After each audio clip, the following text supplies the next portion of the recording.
मार डालेगा। चेन कैशन का चेहरा लगातार फड़क रहा था और उसकी आंखें इधर उधर ऐसे घूम रही थीं जैसे उसे बिजली का झटका लगा हो। रुको, मैं इसे कैसे रोक सकता हूं?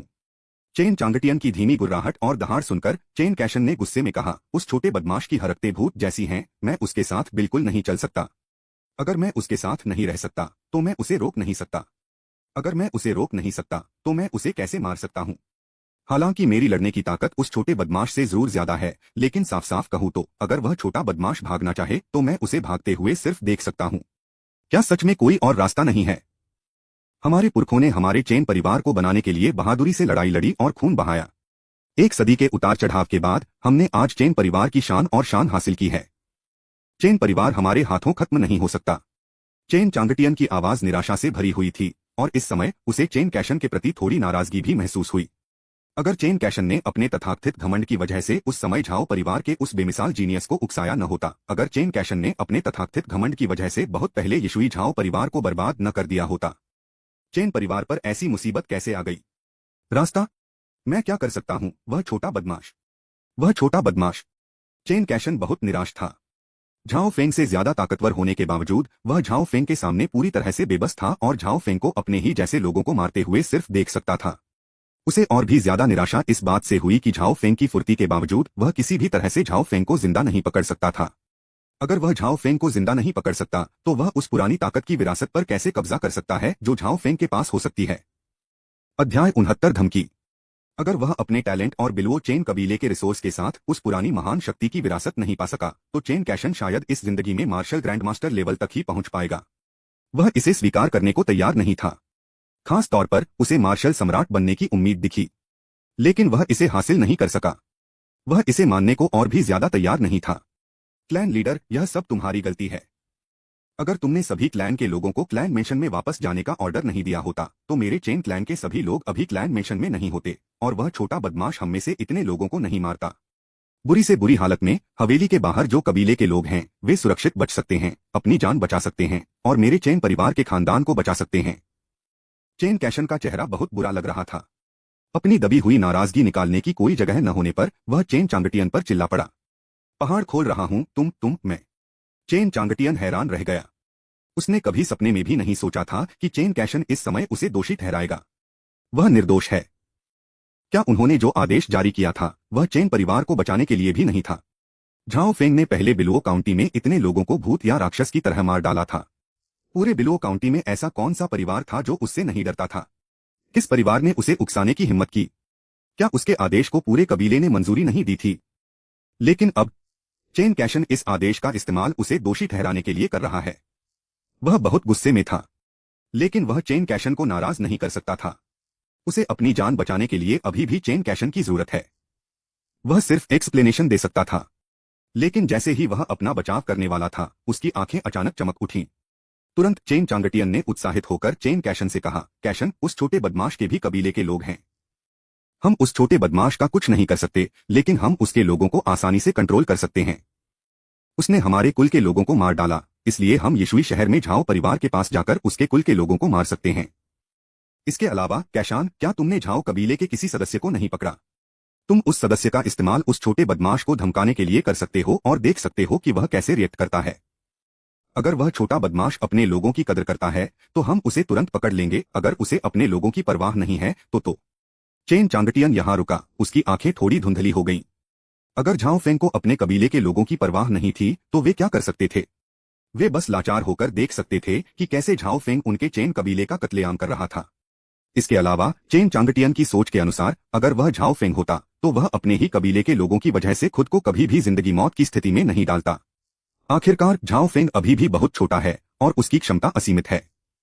ऐसा प्रतिभाशाली व्यक्ति किसी साधारण मंदबुद्धि कबीले के लोगों के लिए अपनी जान कैसे कुर्बान कर सकता है? चेन कैशन की आंखें चमक उठीं। वह तुरंत उस कमरे में गया जहां झाओ ताइचू को रखा गया था और जल्दी से झाओ ताइचू को पकड़कर वापस आ गया। झाओ फेंग, अभी रुक जाओ। देखो मैंने किसे पकड़ा हुआ है। अगर तुम नहीं रुके तो मैं इस बूढ़े कमीने को अभी मार डालूंगा। चेन कैशन झाओ फेंग पर गरजा, उसकी आवाज बिजली की तरह पूरे चेन परिवार की हवेली में गूंज उठी। झाओ फेंग, जो अभी भी पागलों की तरह हत्या कर रहा था, उसने चेन कैशन को पूरी तरह से नजरअंदाज कर दिया। उसने अपनी हत्याओं का सिलसिला जारी रखा। डिवाइन मार्शल सुप्रीम सिस्टम की नोटिफिकेशन साउंड उसके दिमाग में तेजी से गूंज रही थी और उसके experience points, true power points और डिवाइन स्किल प्रोफिशिएंसी तेजी से बढ़ रही थी। वह पहले ही चेन कबीले के लगभग 2000 सदस्यों को मार चुका है। इन 2000 कबीले के लोगों में लगभग 10 मार्शल राजा, 200 से ज्यादा मार्शल जनरल और अनगिनत मार्शल मास्टर और मार्शल अप्रेंटिस हैं। झाओ फेंग को नहीं पता था कि लेवल अप करने के लिए उसे और कितने लोगों को मारना होगा। अपने अनुभव के आधार पर उन्होंने अनुमान लगाया कि यह जल्द ही हो जाएगा। ठीक है, ठीक है, ठीक है। तुम छोटे कमीने, ऐसा लगता है कि तुम्हें अपने झाओ कबीले के सुप्रीम एल्डर की जिंदगी या मौत की कोई परवाह नहीं है। फिर मैं उसे मार डालूंगा और फिर तुम्हारे झाओ कबीले पर चढ़ाई करूंगा। मैं तुम्हारे दादाजी को टुकड़े टुकड़े कर दूंगा और उनकी हड्डियों को पीसकर चूर्ण कर दूंगा। तुमने मेरे चेन कबीले के जितने भी सदस्यों को मारा है, मैं तुम्हारे झाओ कबीले के उतने ही सदस्यों को मार दूंगा। अगर तुम मेरे चेन कबीले को खत्म करना चाहते हो तो मैं तुम्हारे झाओ कबीले को खत्म कर दूंगा और तुम्हारी नौकरानी मैं उसके साथ सोऊंगा, फिर उसे सबसे निचले कोठे पर बेच दूंगा जहां सभी आम लोग और मजदूर आएंगे और उसके साथ अपनी मनमानी करेंगे, इसलिए उस पर 1000 आदमी सवार होंगे और 10,000 उसे कुचलेंगे। यह देखकर कि झाओ फेंग ने उसे पूरी तरह से नजरअंदाज कर दिया, चेन कैशन की पलकें झपक गईं और उसे बेचैनी महसूस हुई। क्या झाओ फेंग को सच में अपने लोगों की परवाह नहीं है? ऐसा नहीं होना चाहिए। चेन कैशन के अनुसार झाओ फांग को उनके दादा ने पाला था, जो झाओ कबीले के सदस्य थे, और उनके दादा के साथ उनका बहुत करीबी रिश्ता था, आम दादा और पोतों के बीच के रिश्ते से कहीं ज्यादा करीबी। इसीलिए झाओ फेंग को अपाहिज बनाने के बाद चेन कैशन ने तुरंत उसके दादा झाओ झेंगफेंग को घायल कर दिया, जिससे उन्हें अकेले रहने पर मजबूर होना पड़ा। ऐसा इसलिए किया गया ताकि जब झाओ कबीले के दूसरे सदस्य झाओ फेंग को परेशान कर रहे हों तो झाओ झेंगफेंग उनकी मदद न कर सके। उसने झाओ कबीले के सुप्रीम एल्डर झाओ ताइचू को पकड़कर चेन कबीले में वापस लाने का कारण झाओ झेंगफेंग को डराना और उसे अपनी बात न मानने से रोकना था। वह झाओ फेंग की नौकरानी के बारे में भी जानता था। झाओ फेंग और उसकी नौकरानी एक साथ बड़े हुए। हालांकि वे नाम के लिए मालिक और नौकर थे, लेकिन उनका रिश्ता भाई बहन जैसा था। अगर वह नौकरानी असल में संस्कारहीन और सिर्फ एक आम इंसान न होती और अगर चेन कैशन को उस पर हमला करने में इतना घमंड और नफरत न होती तो जब उसने झाओ झेंगफेंग को घायल किया होता तो वह जरूर उससे भी वैसा ही करता। अब झाओ फांग ने चेन कैशन को कगार पर पहुंचा दिया है। वह केवल झाओ झेंगफेंग और झाओ फेंग की नौकरानी का नाम चिल्ला सका। अगर झाओ फेंग अभी भी उसे अनदेखा करता है तब वह असहाय हो गया। लेकिन जैसे ही उसने झाओ झेंगफेंग और झाओ फेंग की नौकरानी का नाम पुकारा, झाओ फेंग ने अचानक रिएक्शन दिया। उसने देखा कि झाओ फेंग ने अचानक चेन कबीले के सदस्यों को मारना बंद कर दिया और सीधे उसे घूरने लगा। यह काम करता है। वह छोटा बदमाश सच में अपने दादा और अपनी नौकरानी को बहुत महत्व देता है। चेन कैशन बहुत खुश हुआ। चेन चांगटियन के चेहरे पर भी खुशी का भाव था। चेन परिवार की हवेली में चेन कबीले के दूसरे सदस्यों ने राहत की सांस ली। उन्होंने डर से झाओ फेंग को देखा, फिर पागलों की तरह चेन कैशन की ओर भागे और उसके पीछे छिप गए। चेन कैशन, मेरे झाओ कबीले के सुप्रीम एल्डर को छोड़ दो और फिर तुम अपनी ही साधना को कमजोर कर दोगे।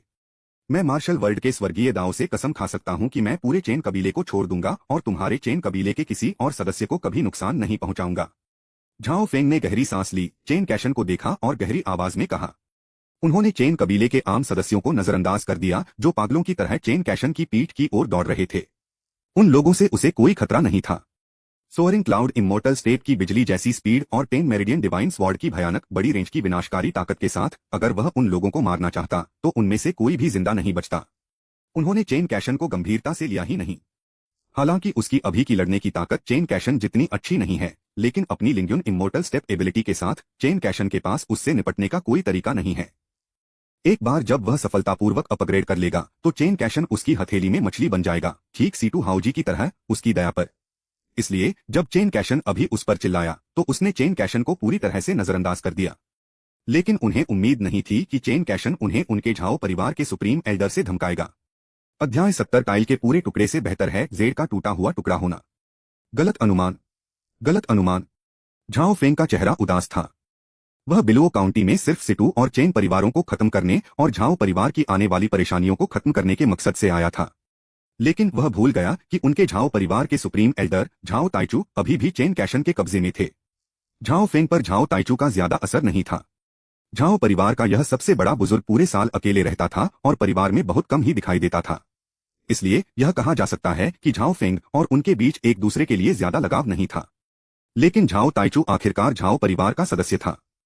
क्योंकि वह झाओ परिवार का सदस्य है, इसलिए अगर हो सके तो झाओ फेंग को उसे बचा लेना चाहिए। इसके अलावा अब सबसे बड़ी समस्या यह है कि अगर हमें चेन कैशन को रोकने का कोई तरीका नहीं मिला तो चेन कैशन ठीक वही कर सकता है जो उसने कहा था और सीधे यिशुई शहर में झाओ परिवार पर हमला करके झाओ परिवार के सदस्यों का सफाया कर सकता है। झाओ फेंग अब चेन कैशन को रोकने में असमर्थ है, ठीक वैसे ही जैसे चेन कैशन उसे चेन कबीले का कत्लेआम करने से रोकने में असमर्थ है। तुम चाहते हो कि मैं अपनी खेती को खराब कर दूं? झाओ फेंग, तुम छोटे कमीने, क्या तुम्हें यकीन है कि तुम सपना नहीं देख रहे हो? चेन कैशन ने अचानक झाओ ताइचू की पीठ पर वार किया, जिससे वह जमीन पर गिर गया और उसके मुंह से खून बहने लगा। तुरंत जमीन पर घुटने टेक दो, अपनी खेती को बेकार कर दो और सरेंडर कर दो, नहीं तो मैं इस बूढ़े कमीने को अभी मार डालूंगा और फिर तुम्हारे झाओ परिवार पर हमला करूंगा। चेन कैशन की आवाज बहुत खूंखार थी, उसका चेहरा पागल था, लेकिन उसकी आंखों में बेतहाशा खुशी चमक रही थी। उसे लगा कि उसने झाओ फेंग की कमजोरी समझ ली है और शायद उसे पकड़ लेगा। अगर झाओ फेंग को पकड़ लिया जाता है तो झाओ फेंग के पास मौजूद ज्यादातर मौके उसके हो जाएंगे। यह जिंदगी में एक बार मिलने वाला मौका है जिससे वह मार्शल सम्राट की गद्दी पर बैठ सकता है। झाओ फेंग ने कोई जवाब नहीं दिया। वह समाधान के बारे में सोचते हुए इधर उधर देखने लगा। खांसी खांसी। झाओ ताइचू, जो जमीन पर लेटा हुआ था, बोला। उसने चेन कैशन की तरफ देखा तक नहीं बल्कि झाओ फेंग को घूरता रहा। तुम फेंगर हो? झान रका बेटा फेंगर। उसने झाओ फेंग को पहचान लिया। आखिरकार झाओ फांग के पिता झाओ झान कभी झाओ परिवार के बेमिसाल जीनियस थे, जिन्होंने उनके खानदान का नाम रोशन किया। हालांकि आखिर में वे राजधानी में झाओ परिवार की मेन ब्रांच में ही मारे गए, लेकिन झाओ झान आखिरकार यिशुई झाओ कबीले का गौरव है। जब झाओ फेंग को झाओ परिवार के पास वापस भेजा गया तो झाओ ताइचू ने खुद उस रहस्यमयी व्यक्ति से मुलाकात की जिसने झाओ फेंग को यिशुई झाओ परिवार के पास वापस भेजा था। पिछले कुछ सालों में हालांकि झाओ ताइचू लंबे समय से अकेले रह रहा था, फिर भी उसने झाओ फांग की ग्रोथ पर ध्यान दिया था। वह जानता था कि झाओ फांग भी एक जीनियस था और यिशुई के झाओ परिवार में अपने साथियों के बीच और यहाँ तक कि पूरे यिशुई शहर में अपने साथियों के बीच वह बेजोड़ था। लेकिन ऐसा सिर्फ यिशुई शहर में हुआ। झाओ फांग की प्रतिभा उसके पिता झाओ झान से बहुत कम थी। झाओ ताइचू को याद आया कि एक साल पहले झाओ फेंग का कल्टीवेशन लेवल सिर्फ 9 स्टार मार्शल आर्टिस्ट था। झाओ फेंग के टैलेंट को देखते हुए वह ज्यादा से ज्यादा एक साल के अंदर ही फर्स्ट स्टार मार्शल जनरल के दायरे में पहुंच सकता था। एक स्टार जनरल को यिशुई शहर में टॉप टियर एक्सपर्ट माना जाता है, लेकिन इस बिलवो काउंटी में उन्हें केवल तीसरे दर्जे का व्यक्ति ही माना जा सकता था। एक घटिया आदमी की हिम्मत कैसे हुई बिलवो के चेन परिवार में परेशानी खड़ी करने की? यह एक बूढ़े आदमी के खुद को फांसी लगाने के समान है, वह जीने से थक गया है। झाओ ताइचू को याद आया कि बिलवो चेन कबीले में 5 से ज्यादा मार्शल किंग लेवल के एक्सपर्ट और अनगिनत मार्शल जनरल लेवल के एक्सपर्ट थे। चेन कैशान, चेन कबीले का सबसे ताकतवर सदस्य, कुछ दिन पहले ही मार्शल ग्रैंडमास्टर लेवल तक पहुंच गया था। इस तरह की शक्ति बहुत डरावनी है, लेकिन इतनी शक्तिशाली सेना भी अब अस्त व्यस्त हो गई है और ऐसा लगता है कि झाओ फेंग ही वह व्यक्ति है जिसने यह सब किया है। अभी भी चेन कैशान, चेन कबीले के मुखिया चेन चांगटियन और चेन कबीले के बाकी सभी सदस्य झाओ फेंग से बहुत सावधान रहते हैं। पृथ्वी पर क्या चल रहा है? क्या झाओ फेंग सच में इतना ताकतवर है? झाओ ताइचू बहुत हैरान था। फेंगर ने परदादाजी को नमस्ते किया। फेंगर नाकाबिल है और उसने आपको तकलीफ दी है। झाओ फेंग ने झाओ ताइचू को प्रणाम किया। झाओ ताइचू झाओ झेंगफेंग से 2 पीढ़ी बड़े थे। अगर हम पीढ़ी के हिसाब से गिने तो वे यिशुई में सभी झाओ कबीले के सदस्यों के पूर्वज थे। टकराना। चेन कैशन ने झाओ ताइचू के पेट में फिर से लात मारी, जिससे झाओ ताइचू ने खून से सना झाग थूक दिया, जिसमें अंदरूनी अंगों के टुकड़े मिले हुए थे। झाओ फेंग, तुम छोटे कमीने, मुझ में ज्यादा सब्र नहीं है। मैं तुम्हें सोचने के लिए आधा कप चाय का समय देता हूं। अगर तुमने अपनी साधना बंद नहीं की और अभी सरेंडर नहीं किया तो मैं इस बूढ़े को तुम्हारे सामने ही टुकड़े टुकड़े कर दूंगा। आप? झाओ फेंग की आवाज लड़खड़ा गई और उसकी जान लेने की इच्छा ज्वालामुखी के फटने की तरह बाहर निकल आई, लेकिन वह बेबस था। फेंगर, असल में क्या हो रहा है? आप चेन परिवार के इलाके में कैसे आ गए? आपका परिवार कैसा है? झाओ ताइचू ने चेन कैशन को नजरअंदाज करना जारी रखा। चेन कैशन द्वारा पकड़े जाने के बाद से झाओ ताइचू ने कभी नहीं सोचा था कि वह बच पाएगा। आखिरकार झाओ झान को अपने और चेन कैशन के बीच के झगड़े के बारे में अच्छी तरह पता था और वह चेन कैशन की पर्सनैलिटी को भी समझता था। अब जब चेन कैशन ने बदला लेने का फैसला किया था तो वह उसे कैसे जिंदा छोड़ सकता था? जैसे बिल्ली चूहे के साथ खेलती है, उसे छेड़ने के बाद वह आखिर में चूहे को एक ही बार में खा जाती है। वह बस यह जानना चाहता था कि झाओ फांग यहाँ क्यों था और उसके पास इतनी जबरदस्त ताकत क्यों थी कि उसने चेन परिवार की हवेली में चेन कबीले के इतने सारे सदस्यों को इतनी बुरी हालत में मार डाला। उसे थोड़ा सा लग रहा था कि झाओ फेंग में पहले के मुकाबले पूरी तरह से बदलाव आ गया होगा। शायद यिशुई के झाओ परिवार के लिए झाओ फेंग अपने पिता झाओ झान से ज्यादा जरूरी था। झाओ फेंग ने गहरी आवाज में झाओ ताइचू को हाल ही में हुई सारी बातें बताईं। बोलते समय वह जल्दी जल्दी सोच रहा था कि झाओ ताइचू की जान कैसे बचाई जाए और चेन कैशन को यिशुई शहर में झाओ परिवार पर हमला करने से कैसे रोका जाए। आखिर में झाओ फेंग निराश हो गया, उसके पास अब भी कोई हल नहीं था। अच्छा अच्छा, भगवान ने यिशुई के झाओ परिवार को आशीर्वाद दिया है।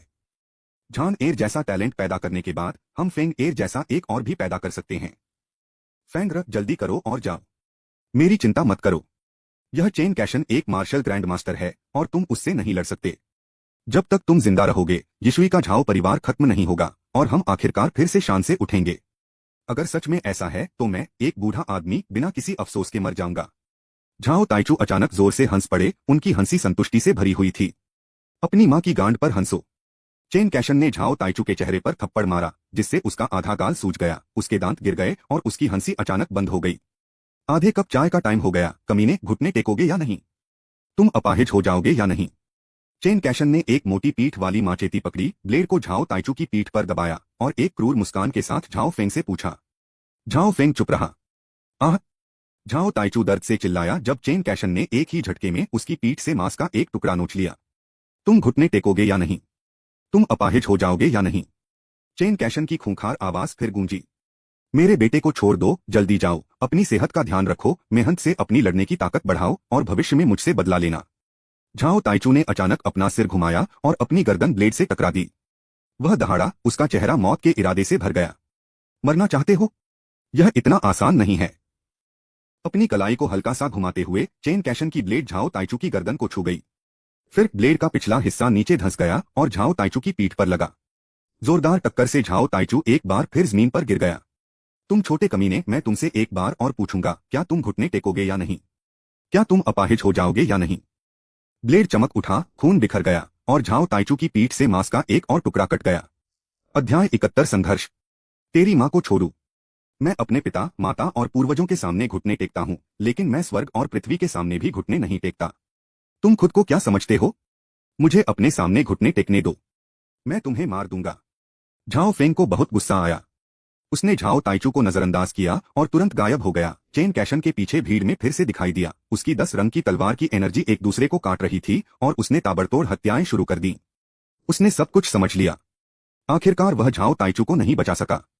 वह अपनी खेती कभी नहीं छोड़ेगा। इसके अलावा भले ही उसने अपनी साधना को कमजोर कर दिया हो, चेन कैशन शायद झाओ ताइचू और यिशुई के झाओ परिवार को जाने नहीं देगा। मार्शल दुनिया में आने और डिवाइन मार्शल सुप्रीम सिस्टम पाने के बाद उसने इस दुनिया की चोटी पर पहुंचने और इसके सभी अजूबों को देखने का पक्का इरादा कर लिया था। चेन कैशन जैसे विलेन से उसे कैसे खतरा हो सकता था? वह यहाँ कैसे खत्म हो सकता था? दादाजी, शांति से आराम करें। आपका परपोता आपकी जान की कीमत चेन कबीले के सभी सदस्यों की जान से चुकाएगा। झाओ फेंग दहाड़ा, उसकी हत्या की मंशा ज्वार की तरह बढ़ रही थी। अच्छा अच्छा, झाओ परिवार के आदमी को ऐसा ही होना चाहिए। उस पर कोई दबाव नहीं होगा, वह घुटने नहीं टेकेगा और उसका ज़मीर साफ होगा। मेरा झाओ ताइचू का ऐसा पोता है और मेरे झाओ परिवार का ऐसा वंशज है। अब मैं शांति से मर सकता हूँ। झाओ ताइचू जोर से हंसा और उसने पक्का इरादा करके खुद को खत्म करने का फैसला किया और शांति से मौत का सामना किया। बूम! महान दादा! झाओ फेंग की आंखें लाल हो गईं। झाओ ताइचू के लिए उसके मन में कोई भावना नहीं थी, लेकिन झाओ ताइचू अब जो कुछ भी कर रहा था उससे उसे गहरा सदमा लगा। यह एक हीरो है। ऐसे हीरो बेकार नहीं मरे होंगे। ऐसे हीरो याद किए जाने के हकदार हैं। दादाजी, अगर आप स्वर्ग से देख रहे हैं तो मैं पूरे चेन परिवार को आपके साथ दफना दूंगा। मार मार मार मार मार मार मार मार। झाओ फेंग एक पागल आदमी की तरह लग रहा था। उसका शरीर भूत जैसा था और उसका मारने का इरादा आसमान गिरने जैसा था। उसकी 10 रंगों वाली तलवार की एनर्जी कभी बिखरी हुई, कभी घनी और कभी एक शक्तिशाली 10 meridian divine sword killing array बनाकर पूरे चेन परिवार की हवेली को घेर लेती थी। चेन कबीले के अनगिनत सदस्य अपनी जान गंवाते हुए चीख रहे थे। बचाओ! कोई मुझे बचाओ! मैं जान से हाथ नहीं धोना चाहता हूँ। चेन कबीले के सभी सदस्यों, मेरी बात मानो। जल्दी से भाग जाओ और हवेली से भाग जाओ। पहाड़ खोलो। उस छोटे बदमाश को रोको। जल्दी! आह! चेन कबीले के सभी सदस्य गिर पड़े और चेन चांगटियन निराशा में दहाड़ने लगा। उसने अपनी सारी उम्मीदें चेन कैशन पर लगा रखी थीं, लेकिन एक सियान तलवार की आभा ने एक पल में उसके गले को चीर दिया। उसके गले से लाल खून बहने लगा। चेन चांगटियन ने अपना गला पकड़ लिया और बिना चाहे गिर पड़ा। तुम छोटे कमीने, तुम बहुत अच्छे हो। मैं चेन कैशन कसम खाता हूं कि मैं तुम्हारे झाओ परिवार को खत्म कर दूंगा। मैं तुम्हें टुकड़े टुकड़े कर दूंगा। चेन कैशन की आंखें भी लाल हो गईं। हालांकि झाओ ताइचू ने उसके ठीक बगल में खुद को खत्म कर लिया, लेकिन एक मामूली मिलिट्री ऑफिसर का खुद को खत्म करना उसे जरा भी नुकसान नहीं पहुंचा सका। लेकिन वह सिर्फ बेबस होकर देख सकता था कि कैसे झाओ फेंग ने चेन कबीले के सदस्यों को बेरहमी से मार डाला। झाओ फेंग बहुत तेज था। वह झाओ फेंग को रोक नहीं सका। दांत पीसते हुए चेन कैशन अचानक झाओ परिवार की हवेली से बाहर निकल गया। झाओ फेंग ने चेन कबीले के सदस्यों का कत्लेआम जारी रखा। वह जानता था कि चेन कैशन निश्चित रूप से झाओ परिवार के सदस्यों को मारने के लिए यिशुई शहर की ओर जा रहा था, लेकिन उसके पास कोई विकल्प नहीं था। लानत है इस सिस्टम पर, मैं पहले ही चेन कबीले के लगभग 3000 सदस्यों को मार चुका हूं। तुमने मुझे अभी तक अपग्रेड क्यों नहीं किया? जल्दी से अपग्रेड करें। झाओ बहुत चिंतित था। वह झाओ ताइचू की जान को नजरअंदाज कर सकता था और वह यिशुई में झाओ कबीले के ज्यादातर सदस्यों की जान को नजरअंदाज कर सकता था, लेकिन वह अपने दादा झाओ झेंगफेंग की जिंदगी से बेपरवाह नहीं हो सकता था और न ही वह जिशान की जिंदगी से बेपरवाह हो सकता था। लेकिन वह चेन कैशन का मुकाबला नहीं कर सका। वह चेन कैशन को रोक नहीं सका। अब वह बस यही कर सकता है कि चेन कबीले के सदस्यों को जल्द से जल्द मार डाले। सिर्फ पागलों की तरह मारने से ही वह कम से कम समय में लेवल अप कर सकता है। काटना। प्लेयर झाओ फैंग को 485 3 स्टार मार्शल आर्टिस्ट को मारने 455,000 experience points, 145 500 true energy points और 145 500 डिवाइन स्किल प्रोफिशिएंसी पॉइंट्स पाने के लिए बधाई। काटना। प्लेयर झाओ फेंग को 267 6 स्टार जनरलों को मारने 16,020,000 experience points, 602,000 true energy points और 602,000 डिवाइन स्किल प्रोफिशिएंसी पॉइंट्स पाने के लिए बधाई। काटना। प्लेयर झाओ फैंग को 735 9 स्टार मार्शल अप्रेंटिस को मारने 661 500 experience points, 66,150 true energy points और 66,150 डिवाइन स्किल प्रोफिशिएंसी पॉइंट्स पाने के लिए बधाई। हत्याएं उन्माद में जारी रहीं। डिवाइन मार्शल सुप्रीम सिस्टम की नोटिफिकेशन साउंड झाओ फेंग के दिमाग में तेजी से गूंज रही थी। झाओ फेंग की आंखें लगातार लाल होती गईं। चेन परिवार की हवेली में चेन कबीले के सदस्यों की संख्या कम हो रही है, लेकिन झाओ फेंग फिर भी आगे नहीं बढ़ा। जल्दी से अपग्रेड करें। लानत है इस सिस्टम पर, जल्दी करो और मुझे अपग्रेड करो। झाओ फेंग बहुत चिंतित था। चेन परिवार की हवेली में चेन कबीले के केवल कुछ दर्जन सदस्य ही बचे हैं। उसने पहले चेन कबीले के लगभग 3000 सदस्यों को मार डाला था, लेकिन लेवल अप करने में कामयाब नहीं हुआ था। चेन कबीले के सिर्फ कुछ दर्जन बचे हुए सदस्यों के साथ वह कैसे कामयाब हो सकता था? चेन कैशन को चेन परिवार की हवेली छोड़े हुए 2 कप चाय का समय बीत चुका है। चेन कैशन की स्पीड को देखते हुए उसे अब तक बिलवो काउंटी छोड़ देना चाहिए था। चेन कैशन ज्यादा से ज्यादा 1 घंटे में यिशुई शहर पहुंच जाएगा। उस समय यिशुई का झाओ परिवार खत्म हो जाएगा और एक भी जिंदा नहीं बचेगा। काटना। प्लेयर झाओ फेंग को 9 वन स्टार जनरलों को मारने 90,000 experience points, 9,000 true energy points और 9,000 डिवाइन स्किल प्रोफिशिएंसी पॉइंट्स पाने के लिए बधाई। काटना। प्लेयर झाओ फैंग को 7 6 स्टार मार्शल आर्टिस्ट को मारने 42,000 experience points, 4,200 true energy points और 4,200 डिवाइन स्किल प्रोफिशिएंसी पॉइंट्स पाने के लिए बधाई। उन्नत करना। जल्दी करो और मुझे अपग्रेड करो। चेन परिवार की हवेली में चेन परिवार के आखिरी सदस्य के सीने में 10 मेरिडियन तलवार क्यूई से छेद कर दिया गया था। झाओ फेंग का चेहरा इतना उदास था कि ऐसा लग रहा था जैसे उससे पानी टपक रहा हो। जैसा कि उम्मीद थी, यह अभी भी अपग्रेड नहीं हुआ है।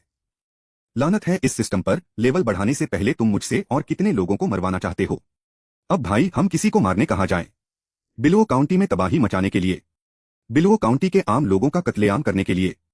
एक आम इंसान मेरे लिए कितने एक्सपीरियंस पॉइंट्स ला सकता है? या दूसरे परिवारों के मार्शल आर्टिस्ट को मार डालो? झाओ फेंग की भौहों की मांसपेशियां भांग की तरह उलझी हुई थीं। मैं यह नहीं कर सकता। मैं कोई सीरियल किलर नहीं हूं। मैं बेगुनाह लोगों को मारने की हिम्मत नहीं जुटा सकता। लेकिन अगर मैं मारना जारी नहीं रखूंगा तो मैं लेवल अप नहीं कर पाऊंगा और मैं तुरंत लेवल अप नहीं कर पाऊंगा। दादाजी और जिशान शायद उस कमीने चेन कैशान के जहरीले हाथों का शिकार हो जाएंगे। मारूं या न मारूं? मुश्किल, बहुत मुश्किल। हे सिस्टम, प्लीज मुझ पर एक एहसान करो और मुझे लेवल अप करने दो। सिस्टम एंसेस्टर, मुझे सीधे सीधे बताओ, लेवल अप करने से पहले मुझे और कितने लोगों को मारना होगा? लानत है सिस्टम, कुछ तो बोलो। सिस्टम एंसेस्टर, क्या आप मुझे पहले कुछ एक्सपीरियंस पॉइंट्स दे देंगे ताकि मैं लेवल अप कर सकूं और मैं बाद में आपको डबल पैसे दे दूंगा? लानत है, लानत है, लानत है। सिस्टम, चुप मत रहो। झाओ फेंग पागल हो रहा था। वह जोर जोर से सांस ले रहा था और उसके विचार अस्तव्यस्त थे। दादाजी, जिशान, जिशान, जिशान, मैं मानता हूं, मैं मानता हूं। जिशान के लिए मैं एक किलिंग मशीन बनने को तैयार हूं, भले ही हजारों लोग मुझसे नफरत करें, मुझे यह मंजूर है। मुझे बिलुओ काउंटी के मासूम लोगों से बहुत अफसोस है। मैं झाओ फेंग बहुत अफसोस करता हूँ। झाओ फेंग ने आखिरकार बिलुओ काउंटी में नरसंहार करने का फैसला किया। बचपन से लेकर बड़े होने तक जीशान ने उसके लिए बहुत कुछ किया है। झाओ डेरेन और बाकी 2 लोगों द्वारा उसे ताबूत में बंद करने के बाद जीशान उसे बचाने के लिए अपनी पवित्रता और जान कुर्बान करने को तैयार थी। जीशान उसके लिए इतनी हद तक जाने को तैयार था, तो वह जीशान के लिए अपने कुछ उसूल क्यों नहीं छोड़ सकता था। चैप्टर 72 सिस्टम मिशन आखिरकार लेवल अप। क्या यह सिर्फ हत्याओं का सिलसिला नहीं है? मार्शल आर्ट्स की दुनिया में कमजोर लोग चींटियों की तरह होते हैं और ताकतवर लोगों की इज्जत की जाती है। कुछ ताकतवर लोग खेती करने के लिए पूरे देश और हजारों मील के दायरे में रहने वाले सभी जीवों को खत्म कर सकते हैं। अगर वे ऐसा कर सकते हैं तो झाओ फेंग भी ऐसा क्यों नहीं कर सकता? जीशान, तुम बिल्कुल नहीं मर सकते। झाओ फेंग का चेहरा पूरी तरह ठंडा हो गया और उसके शरीर से जान से मारने की भावना का एक बहुत गहरा ऑरा निकला। उम्मीद है यह घटिया सिस्टम मुझे बहुत सारे लोगों को मारने पर मजबूर नहीं करेगा। काटना। प्लेयर झाओ फेंग ने लेवल अप करने की बहुत इच्छा दिखाई है। सिस्टम ने एक अपग्रेड क्वेस्ट शुरू किया है। क्या प्लेयर झाओ फेंग मानेगा? अचानक झाओ फेंग के दिमाग में डिवाइन मार्शल सुप्रीम सिस्टम की नोटिफिकेशन साउंड गूंजी। System upgrade task. Zhao Feng हैरान रह गया, फिर पूछा, कौन सा सिस्टम अपग्रेड टास्क? क्या यह मुझे तुरंत अपग्रेड कर सकता है? काटना। सिस्टम अपग्रेड टास्क को टास्क की मुश्किल के हिसाब से कई तरह से बांटा गया है, जिनमें से कुछ टास्क ऐसे हैं जिनसे प्लेयर झाओ फेंग तुरंत लेवल अप कर सकता है। बहुत अच्छा। सिस्टम, मुझे तुरंत लेवल अप करो। रुको सिस्टम, पहले मुझे बताओ कि उन टास्क के साथ क्या हो रहा है जो मुझे तुरंत लेवल अप कर सकते हैं। झाओ बहुत खुश था, लेकिन वह सावधान भी था, क्योंकि वह अच्छी तरह समझता था कि फ्री लंच जैसी कोई चीज नहीं होती। जैसे जैसे आप आगे बढ़ते हैं, डिवाइन मार्शल सुप्रीम सिस्टम को अपग्रेड करना मुश्किल होता जाता है। उसने लगभग 3000 लोगों को मार डाला, लगभग पूरे बिलुओ चेन कबीले को खत्म कर दिया, फिर भी उसे एक रैंक तक प्रमोट नहीं किया गया। किस तरह का काम उसे तुरंत लेवल अप कर सकता है? एक बेवकूफ भी यह समझ सकता है कि जो काम उसे तुरंत लेवल अप करने देंगे वे बिलुओ चेन कबीले को खत्म करने से कहीं ज्यादा मुश्किल थे। काटना। System upgrade task randomly assign किए जाते हैं और उनका अंदाजा नहीं लगाया जा सकता। प्लेयर झाओ फेंग सिर्फ उन्हें एक्सेप्ट करने या न करने का ऑप्शन चुन सकता है। काटना। सिस्टम अपग्रेड मिशन बहुत खतरनाक है और इसमें प्लेयर झाओ फेंग के मारे जाने का बहुत ज्यादा चांस है। वोरीनीमा। झाओ फेंग ने तुरंत अपनी आंखें घुमाई। यह सिस्टम अपग्रेड का काम असल में एक बहुत बड़ा काम है। यह कुछ नहीं कहता, कोई हिंट नहीं देता, और इससे आपकी जान को खतरा होने का बहुत ज्यादा चांस है। पकड़ना। अभी भी जवाब नहीं दे रहे। झाओ अंदर ही अंदर संघर्ष कर रहा था। जल्द ही एक कप चाय पीने का समय बीत गया। एक कप चाय पीने के दौरान जीशान की छवि झाओ फांग के दिमाग में घूमती रही, उसकी हर मुस्कान और गुस्सा, उसने उसके लिए जो कुछ भी किया था। सिस्टम, क्या आप मुझे बता सकते हैं, अगर मैं सिस्टम अपग्रेड टास्क स्वीकार करता हूं तो इसे पूरा करने की कितनी संभावना है? झाओ फेंग ने दांत पीसते हुए पूछा। काटना। सिस्टम इस बात की संभावना को कैलकुलेट नहीं कर पा रहा है कि player Zhao Feng system task पूरा करेगा। धत तेरी की। तो फिर मुझे बताओ, क्या मेरे लिए वह तथाकथित सिस्टम अपग्रेड टास्क पूरा करना संभव है? काटना। सिस्टम द्वारा रैंडम तरीके से दिए गए सिस्टम अपग्रेड टास्क प्लेयर्स के पूरे करने के लिए उपलब्ध हैं। ठीक है, मैं वह सिस्टम अपग्रेड क्वेस्ट लूंगा। झाओ फेंग ने दांत पीसते हुए कहा, मुझे अभी अपग्रेड करवाओ। काटना। यह पता चला है कि प्लेयर झाओ फेंग ने सिस्टम अपग्रेड टास्क स्वीकार कर लिया है। काटना। खिलाड़ी झाओ फेंग को लेवल अप करने के लिए बधाई। वह अब एक स्टार मार्शल ग्रैंड मास्टर है। एक शक्तिशाली शक्ति ने तुरंत झाओ फेंग के पूरे शरीर को घेर लिया और एक मार्शल ग्रैंड मास्टर की आभा झाओ फेंग से निकली, जो शून्य में फैल गई और हवा में लगातार विस्फोट होने लगे। ठंडा। तो यह मार्शल ग्रैंड मास्टर की शक्ति है। कोई हैरानी नहीं कि जब मैंने चेन कैशन पर 10 मेरिडियन डिवाइन स्वॉर्ड से हमला किया तो उस पर इसका ज्यादा असर नहीं हुआ। एक स्टार मार्शल ग्रैंड मास्टर और एक 9 स्टार मार्शल किंग के बीच का अंतर एक 9 स्टार मार्शल किंग और एक 7 स्टार मार्शल किंग के बीच के अंतर से भी ज्यादा है। खुशकिस्मती से लिंगयुन इमोर्टल स्टेप की तुरंत होने वाली टेक्निक बहुत पावरफुल थी, नहीं तो मुझे उस कमीने चेन कैशन के सामने घुटने टेकने पड़ते। अपने अंदर एक स्टार मार्शल ग्रैंड मास्टर की ताकत महसूस करते हुए झाओ फेंग को डर की एक लहर महसूस हुई। सिस्टम, मुझे बताओ, यह सिस्टम अपग्रेड टास्क जो मैंने एक्सेप्ट किया है वह असल में क्या है? काटना। फोर्स्ड अपग्रेड क्वेस्ट शुरू करने के लिए प्लेयर झाओ फेंग को बधाई। मिशन का मकसद 6 महीने के अंदर यिशुई के झाओ परिवार को झाओ कबीले की मुख्य ब्रांच में वापस ले जाना। Mission level A. Mission reward divine bloodline physique cultivation level 3 level बढ़ा। Mission fail, player Zhao Feng को एलिमिनेट करें। इस झाओ फेंग हांफने लगा। नीमा मिशन में फेल हो गया और सिस्टम उसे खत्म करना चाहता था। इससे वह तुरंत टेंशन में आ गया। डिवाइन मार्शल सुप्रीम सिस्टम की बहुत रहस्यमयी शक्ति के साथ अगर वह उसे खत्म करना चाहे तो क्या वह उसका सामना कर पाएगा? इसका मतलब है कि अगर वह सिस्टम टास्क पूरा नहीं कर पाया तो वह बर्बाद हो जाएगा। लानत है, लानत है, लानत है। छोड़ो, अभी मेरी सबसे बड़ी प्राथमिकता जल्द से जल्द यीशुई सिटी वापस जाना और उस कमीने चेन कैशन को झाओ परिवार को मारने से रोकना है। जहां तक सिस्टम अपग्रेड मिशन की बात है, हम उसके बारे में बाद में बात कर सकते हैं। पलक झपकते ही झाओ फांग चेन परिवार की हवेली से गायब हो गया। रात काफी हो चुकी थी। आसमान में ऊपर चांद, उसकी रोशनी पानी जितनी साफ और तारों की रोशनी धुंधली चादर जितनी नाजुक, गहरे नीले रात के आसमान में एक अनोखी और रहस्यमयी सुंदरता सजी हुई थी। यीशुई सिटी झाओ हवेली। हाल के दिनों में झाओ के घर को लालटेन और रंगीन झंडियों से सजाया गया है और झाओ कबीले के सदस्य बहुत खुश हैं। वजह आसान है, झाओ फांग अचानक मशहूर हो गया और उसने अकेले ही हान परिवार और यीशुई शहर के मालिक की हवेली को तबाह कर दिया। इस तरह झाओ परिवार यीशुई शहर में बिना किसी शक के नंबर 1 परिवार बन गया। हालांकि पिछले कुछ दिनों से कबीले के लीडर झाओ झेंगफेंग काउंसिल हॉल में ही रह रहे हैं, बाहर नहीं जा रहे हैं और कबीले के मामलों की जिम्मेदारी बिल्कुल नहीं ले रहे हैं। लेकिन दूसरे बुजुर्गों की लीडरशिप में झाओ परिवार ने फिर भी हान परिवार और शहर के मालिक की हवेली के ज्यादातर इलाके और रिसोर्स पर आसानी से कब्जा कर लिया। यीशुई शहर के दूसरे छोटे परिवारों और सेनाओं में झाओ परिवार का विरोध करने की हिम्मत नहीं थी। झाओ परिवार की ताकत एक पल में दोगुनी से भी ज्यादा हो गई। यह एक बड़ी जीत है। झाओ परिवार ने पिछले 100 सालों में इतनी बड़ी जीत कभी हासिल नहीं की। इसके अलावा यह अंदाजा लगाया जा सकता है कि झाओ फेंग के साथ झाओ परिवार की जीत एक शानदार चैप्टर की शुरुआत है। शायद जल्द ही झाओ फेंग यीशुई झाओ परिवार को झाओ परिवार की मेन ब्रांच में वापस ले जा पाएगा, जिससे यीशुई झाओ परिवार सच में एक बहुत बड़ा परिवार बन जाएगा। झाओ परिवार की रसोई। जल्दी करो झाओ लाओसान, मैं तुमसे बात कर रहा हूँ। मिस दिशान के लिए हर्बल जिनसेंग का सूप अभी तैयार नहीं है। अरे यार, मैं तुम्हें आधी चाय का टाइम देता हूँ।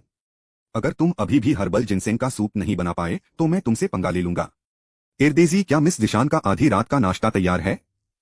सातवें भाई, मैंने तुमसे जो शाकाहारी खाना बनाने को कहा था वह अभी तक तैयार नहीं है। अगर तुमने मिस दिशान के खाने में देर की तो क्या तुम इसके नतीजे भुगत सकते हो? अगर तुम मरना चाहते हो तो मुझे अपने साथ मत घसीटो। झाओ परिवार का तीसरा मैनेजर झाओ डेगाओ गुस्से में किचन स्टाफ पर चिल्ला रहा था, जबकि रसोइये पागलों की तरह तरह के व्यंजन बना रहे थे। ये सभी भोजन ज़ीशान के लिए तैयार किए गए हैं। जब से झाओ फेंग मशहूर हुए हैं, झाओ परिवार में ज़ीशान का रुतबा भी उसी हिसाब से बढ़ा है। अब ज़ीशान यीशुई झाओ कबीले में सबसे इज्जतदार इंसान बन गए हैं और उनका रुतबा कबीले के लीडर झाओ झेंगफेंग से भी थोड़ा ऊपर है। ज़ीशान और झाओ फेंग के रिश्ते के बारे में हर कोई जानता है। यह कहा जा सकता है कि ज़ीशान को नाराज करना झाओ फेंग को नाराज करने जैसा ही है।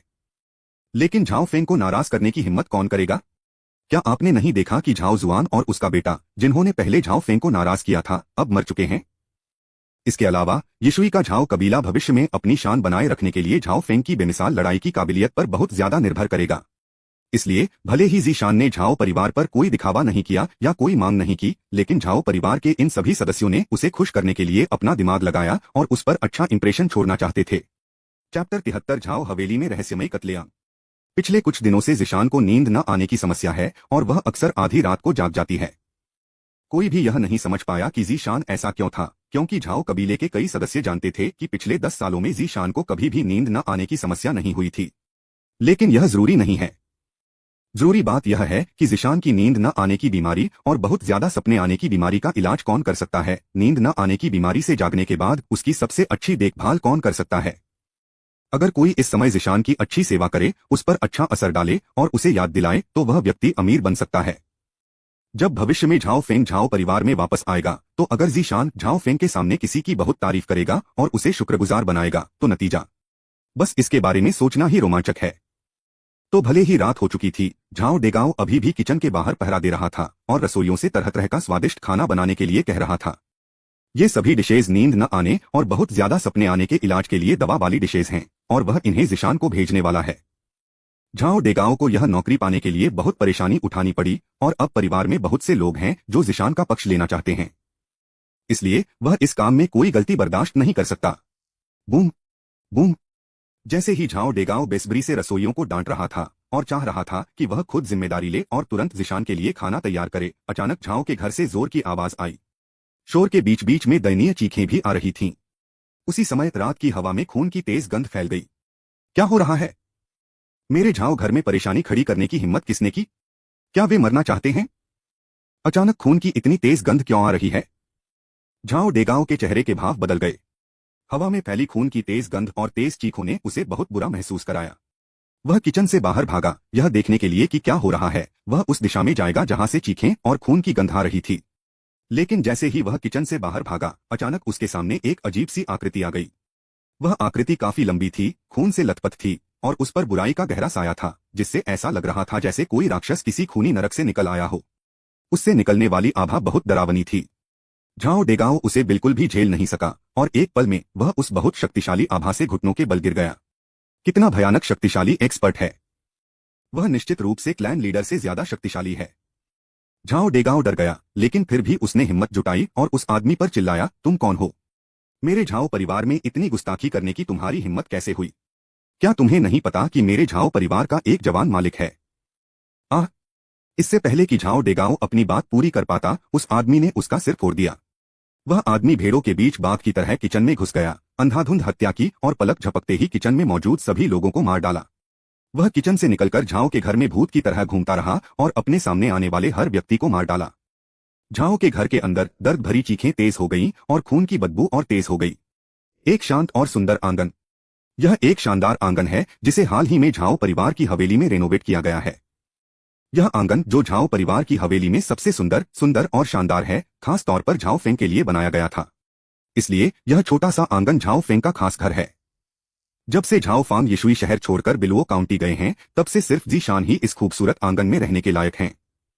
इन दिनों जीशान खूबसूरत आंगन में रह रहा है। आज रात जीशान को फिर से सोने में परेशानी हो रही है। जब से झाओ फेंग चला गया है, जीशान रात दर रात सो नहीं पा रहा है। वह झाओ फेंग के साथ बड़ी हुई थी और उसे बहुत अच्छी तरह जानती थी। जब झाओ फेंग बिलुओ काउंटी गया तो उसे पता था कि वह बिलुओ चेन परिवार और बिलुओ काउंटी के लॉर्ड के खानदान के साथ मुसीबत मोल ले रहा होगा। हालांकि बिलुओ का चेन परिवार और बिलुओ काउंटी के शहर के मालिक बहुत शक्तिशाली हैं। उसकी शक्ति से उसका दिल कांप उठा। हालांकि झाओ फेंग बहुत शक्तिशाली हो गया था, लेकिन जीशान को उस पर बिल्कुल भी भरोसा नहीं था। वह डर गई थी कि बिलुओ काउंटी में झाओ फेंग के साथ कोई अनहोनी हो सकती है। मिस जीशान, आप फिर से जाग गई हैं। चिंता मत करो, मैंने किचन में पहले ही एक शांत करने वाला सूप और शाकाहारी खाना बनाने का ऑर्डर दे दिया है। झाओ डेगाओ जल्द ही सूप और शाकाहारी खाना ले आएगा। इन्हें खाने के बाद आपको रात में जरूर अच्छी नींद आएगी। जियाओ जू, जो नौकरानी सुंदर आंगन के बाहर पहरा दे रही थी, ने देखा कि जीशान जाग गया है। वह तुरंत और सावधानी से आंगन के साइड वाले कमरे में गई और इज्जत और चापलूसी के साथ धीरे से जीशान को दिलासा दिया। शियाओजू झाओ परिवार की सबसे चालाक और आज्ञाकारी नौकरानी थी और सबसे ऊंचे ओहदे वाली भी। कुछ महीने पहले जियाओजू का स्टेटस जीशान से कहीं ज्यादा बेहतर था, लेकिन अब जियाओजू सिर्फ जीशान की पूरी सावधानी से सेवा कर सकता है। उसे डर है कि जीशान थोड़ा भी दुखी न हो जाए। जब भी जियाओजू जीशान को देखती है तो वह अफसोस से आह भरती है। किसी इंसान की किस्मत सच में अनप्रेडिक्टेबल होती है। अगर उसे पता होता कि झाओ फैंग इतना कमाल का होगा और इतनी जल्दी मशहूर हो जाएगा, तो वह झाओ जुआन के खिलाफ जाने का रिस्क लेकर भी झाओ फैंग को खुश करने की कोशिश करती। अब जीशान को ही देख लीजिए। ऐसा इसलिए है क्योंकि उसने और झाओ फांग ने कभी एक दूसरे का साथ नहीं छोड़ा और हर सुख दुख में एक दूसरे से अलग नहीं हुए, इसलिए जीशान का रुतबा इतना अच्छा है। यह पद कबीले के मुखिया से भी ज्यादा प्रतिष्ठित है। कितनी ईर्ष्यापूर्ण बात है। शियाओजू, तुम्हारी कड़ी मेहनत के लिए धन्यवाद, जीशान ने धीरे से कहा। यह बिल्कुल भी मुश्किल काम नहीं है। जब तक मिस जीशान रात में अच्छी नींद ले पाती हैं, मैं ठीक रहूंगा, चाहे काम कितना भी मुश्किल या थका देने वाला क्यों न हो। जियाओजू ने उत्साह से जवाब दिया। वह जीशान की दयालुता को महसूस कर सकती थी। हालांकि जीशान अब बहुत ऊंचे पद पर हैं, लेकिन उनकी पर्सनैलिटी वैसी ही है। वह अब भी पहले की तरह ही शांत, दयालु और शांत हैं। वह आसानी से जीशान का दिल जीत सकती थी। जीशान का पक्ष पाना झाओ फेंग का पक्ष पाने के बराबर है। झाओ फेंग का साथ पाकर उसके भविष्य की स्थिति और संभावनाएं, इसके बारे में सोचकर ही जियाओजू को बहुत खुशी महसूस हुई। ज्यादा एनर्जी महसूस करते हुए उसने जीशान से कहा, मिस जीशान, मैं जाकर झाओ डेगाओ से कहूंगी कि वह जल्द से जल्द आराम देने वाला सूप और शाकाहारी डिशेज ले आए। हम आपको आराम करने में कोई परेशानी नहीं होने दे सकते। जाना। Boom boom boom. अचानक झाओ के घर में जोरदार धमाकों की एक सीरीज हुई, जिसके बाद घर के एक कोने से खून की तेज गंध किंगफिंग कोर्टयार्ड की तरफ आने लगी। जियाओजू और जीशान दोनों ने रंग बदल लिया। शियाओजू, क्या हुआ? जीशान ने हैरानी से पूछा। पता नहीं क्यों, कई धमाकों के बाद झाओ फेंग के लिए जो बेचैनी वह महसूस कर रही थी, वह अचानक कई गुना बढ़ गई। खासकर खून की तेज बदबू सूंघने के बाद जीशान और भी ज्यादा घबरा गया। मिस, चिंता मत करो, मैं अभी जाकर देखता हूँ। चिंता मत करो, यंग मास्टर फेंग इतने शक्तिशाली हैं कि पूरे यिशुई शहर में कोई भी हमारे झाओ परिवार की हवेली में लापरवाही से काम करने की हिम्मत नहीं करेगा। जियाओ जू ज़ीशान से ज्यादा शांत थी, उसे झाओ फांग पर पूरा भरोसा था। इसके अलावा झाओ परिवार अब यिशुई शहर का सबसे प्रतिष्ठित परिवार है और कोई भी उन्हें उकसाने की हिम्मत नहीं करेगा। चैप्टर 74 चेन कैशन का बदला। जैसे ही जियाओजू यह देखने के लिए सुंदर आंगन से बाहर निकलने वाला था कि क्या हुआ है, अचानक आंगन के बाहर से एक काली आकृति अंदर आई और जियाओजू के सामने आ गई। कमांडर झाओ जी, असल में क्या हुआ? जियाओजू ने उस व्यक्ति से पूछा। झाओ कबीले के इंपीरियल गार्ड के नए कमांडर हैं।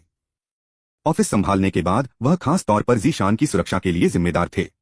यह ध्यान देने वाली बात है कि झाओ कबीले के इंपीरियल गार्ड के कमांडर का पद झाओ कबीले के बड़ों से ऊपर होता है, जो कबीले के मुखिया के बाद दूसरे नंबर पर आता है।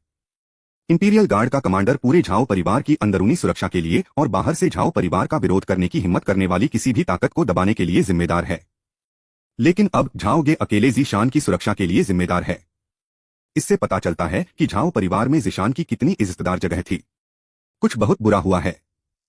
एक अजीब आदमी अचानक मेरे झाओ घर में आ गया है और तबाही मचा रहा है। शियाओ झू, जल्दी से मिस ज़ीशान को लेकर मेरे साथ आओ। हमें जल्द से जल्द कबीले के लीडर और बड़ों से मिलना चाहिए। क्या किसी ने सच में मेरे झाओ परिवार की हवेली में बड़े पैमाने पर हत्या करने की हिम्मत की है? क्या वह पागल हो गया है? क्या उसे नहीं पता कि मेरे युवा मालिक झाओ फेंग कितने ताकतवर हैं? जियो झू ने हैरानी से कहा। झाओगे परेशान दिखे। मुझे भी नहीं पता कि क्या हुआ, लेकिन समझाने का समय नहीं है। वह रहस्यमयी व्यक्ति बहुत ताकतवर है। थोड़े ही समय में मेरे झाओ कबीले के कम से कम 100 सदस्य उस रहस्यमयी व्यक्ति का शिकार हो गए हैं। मुझे डर है कि मैं उसे अकेले नहीं रोक सकता। जल्दी से मिस ज़ीशान को मेरे साथ ले आओ। ठीक है, मैं अभी जाकर मिस ज़ीशान को बुलाता हूँ। मुझे बुलाने की जरूरत नहीं है, मैं पहले ही बाहर हूँ। कमांडर झाओगे, आपकी मदद के लिए धन्यवाद। चलो। ज़ीशान गंभीर भाव से सुंदर आंगन से बाहर चला गया। Boom boom boom. आह! तभी सुंदर आंगन के बाहर धमाकों और चीखों की एक और सीरीज गूंज उठी। एक भूत जैसी आकृति दूर से ज़ीशान और बाकी दो की तरफ दौड़ी। वह आकृति बहुत तेज थी, ऐसा लग रहा था कि वह एक ही कदम में 100 मीटर की दूरी तय कर सकती है। आकृति के पहुंचने से पहले ही एक भयानक औरा, जैसे कोई टूटता हुआ पहाड़, उन तीनों को घेर लिया। एक पल में जियाओजू और ज़ीशान उस आभा से इतने अभिभूत हो गए कि वे झुक गए, उनके पैर कांपने लगे और उन्हें सांस लेने में कठिनाई होने लगी। धत तेरे की, मेरे इंपीरियल गार्ड शायद उस अजीब आदमी के बुरे कामों का शिकार हो गए हैं। शियाओ झू, जल्दी से मिस ज़ीशान को लेकर कबीले के लीडर और बड़ों को ढूंढो। मैं उस कमीने को रोक लूंगा।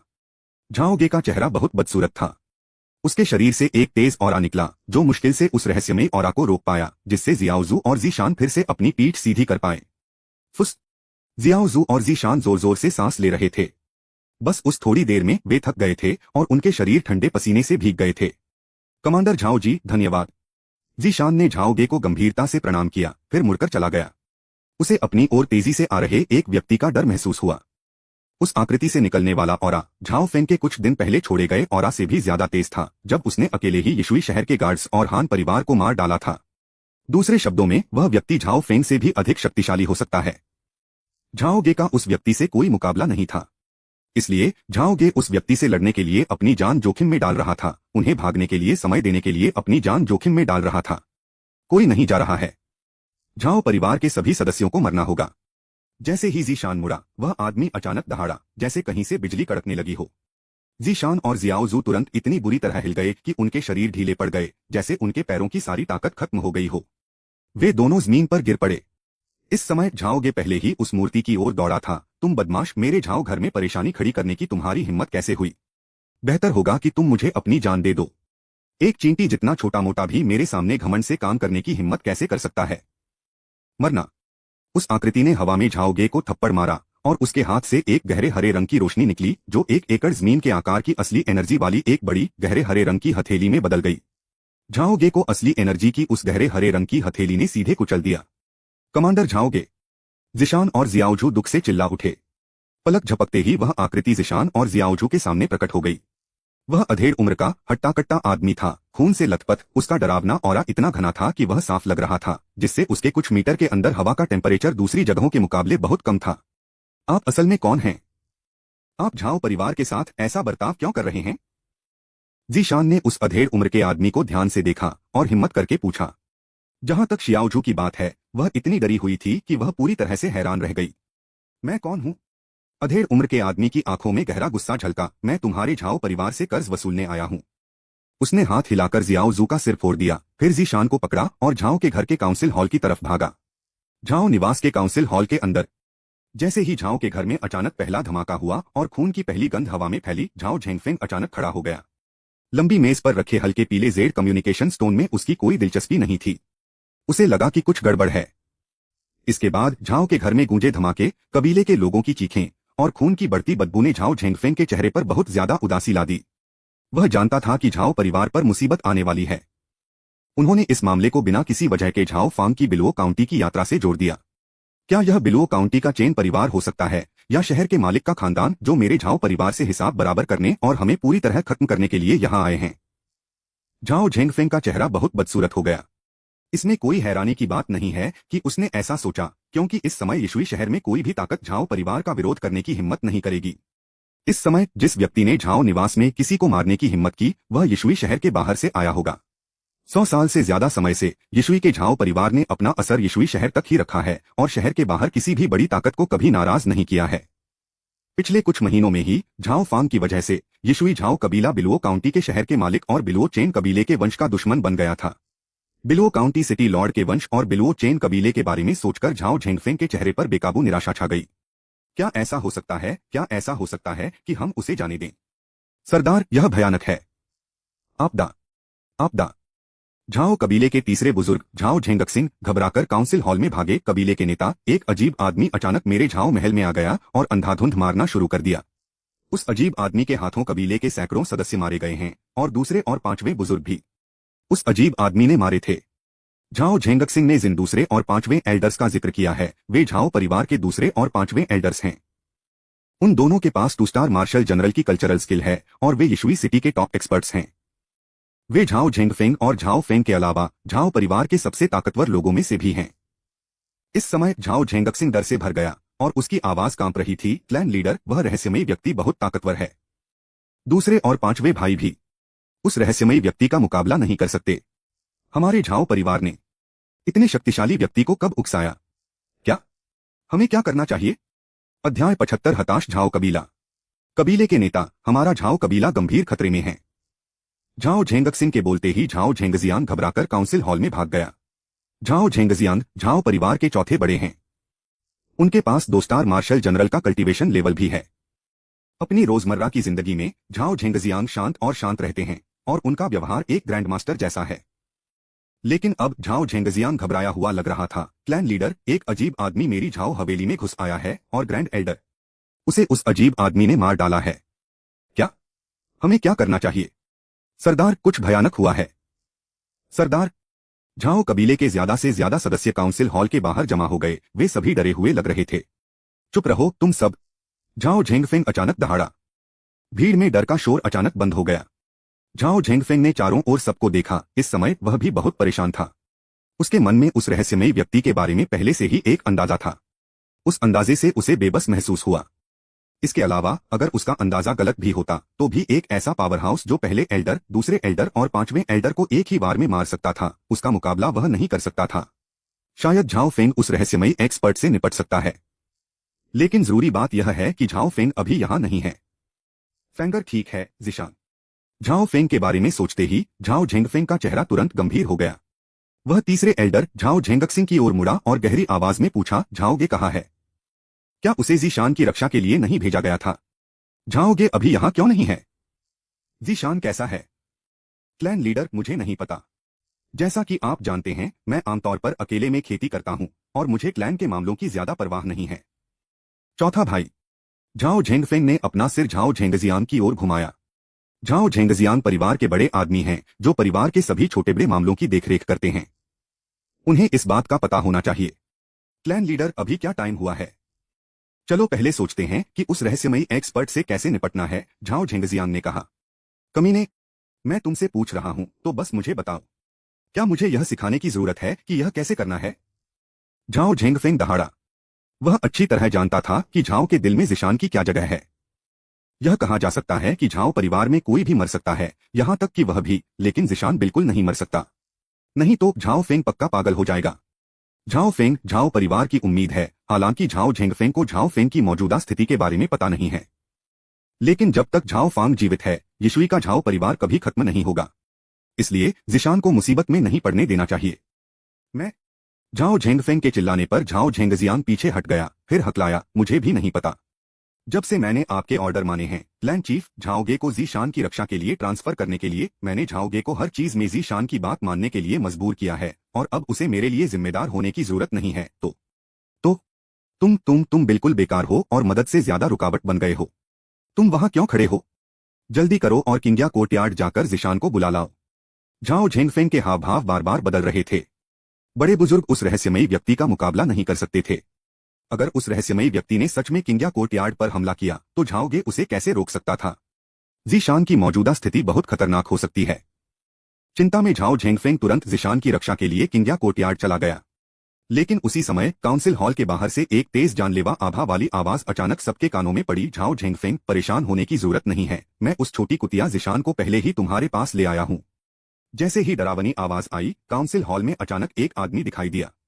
वह आकृति बहुत तेज गति से घूम रही थी, इतनी तेज कि झाओ कबीले के ज्यादातर सदस्यों को यह भी नहीं पता चला कि वह काउंसिल हॉल में कैसे आ गई। हालांकि झाओ झेंगफेंग उस आकृति को साफ साफ देख सकता था, लेकिन जब उसने उस आदमी का असली चेहरा देखा तो उसका चेहरा डर से भर गया। चेन कैशन, यह तुम कैसे हो सकते हो? तुम यहाँ क्या कर रहे हो? झाओ झेंगफेंग की आवाज कांप उठी।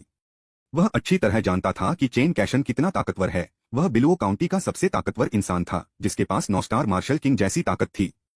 अपनी ताकत से वह बिलुओ काउंटी के सभी परिवारों को आसानी से दबा सकता था, जिससे बिलुओ चेन कबीला बिलुओ काउंटी का सबसे बड़ा परिवार बन गया। यहाँ तक कि बिलुओ काउंटी में शहर के मालिक के खानदान को भी बिलुओ चेन कबीले का आदर करना पड़ता था। झाओ परिवार, जो एक साधारण कबीला है, ऐसे व्यक्ति का सामना कैसे कर सकता है? उसने बस थोड़ा बहुत अंदाजा लगाया था कि जो रहस्यमयी आदमी झाओ परिवार में हत्याकांड करने आया था, वह शायद बिलुओ चेन परिवार या बिलुओ काउंटी सिटी लॉर्ड के खानदान से था। लेकिन उन्होंने कभी सपने में भी नहीं सोचा था कि चेन कैशन खुद यहाँ आएंगे। क्लान चीफ, असल में वह कौन है? झाओ झेंगक्सिंग ने कांपती हुई आवाज में पूछा। यह सुनकर झाओ झेंगजियांग और झाओ कबीले के दूसरे सदस्यों ने झाओ झेंगफेंग को शक की नजर से देखा।